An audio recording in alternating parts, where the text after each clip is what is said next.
Dans les faits, je suis quand même pas un architecte ni un urbaniste. Je suis un sculpteur qui s'amuse à être un architecte et un urbaniste et à poser certaines questions sans connaître nécessairement les réponses. L'objectif de départ du projet de Cité Laboratoire, c'était que je voyais beaucoup de documentation par rapport à ces utopies-là, il y a 6-7 ans, de cités verticales, où il y avait une abondance de nature, des éoliennes en hauteur, des vols d'oiseaux, mais c'était souvent des stéréotypes qui revenaient et ça restait du domaine du virtuel.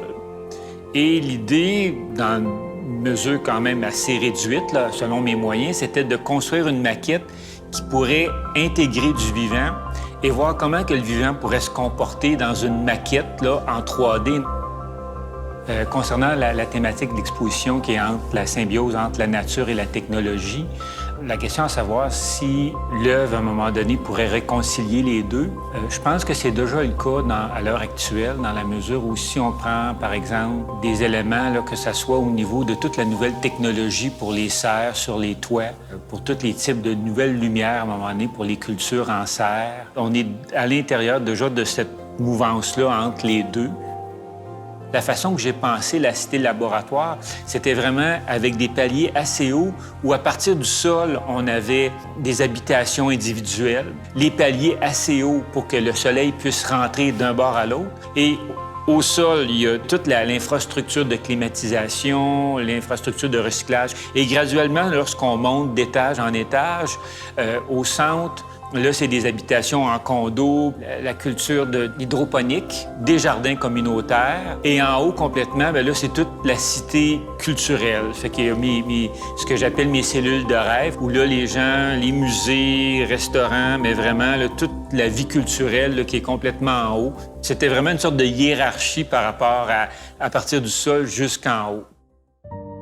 L'idée, c'était vraiment de créer comme une sorte de lien intimiste entre le spectateur ou le visiteur qui vient en galerie et de pouvoir se projeter dans une sorte de microcosme d'un monde là, qui pourrait être réel.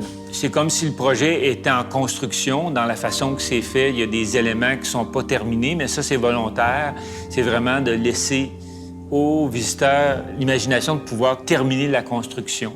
À ce niveau-là, mon projet demeure comme traditionnel par l'idée des strates à tous les étages, sauf que je l'ai voulu comme un petit peu éclaté. C'est pour ça que lorsqu'on regarde la tour, il y a des éléments qui sont comme transformés au fur et à mesure, là, que le projet a évolué d'une exposition à l'autre.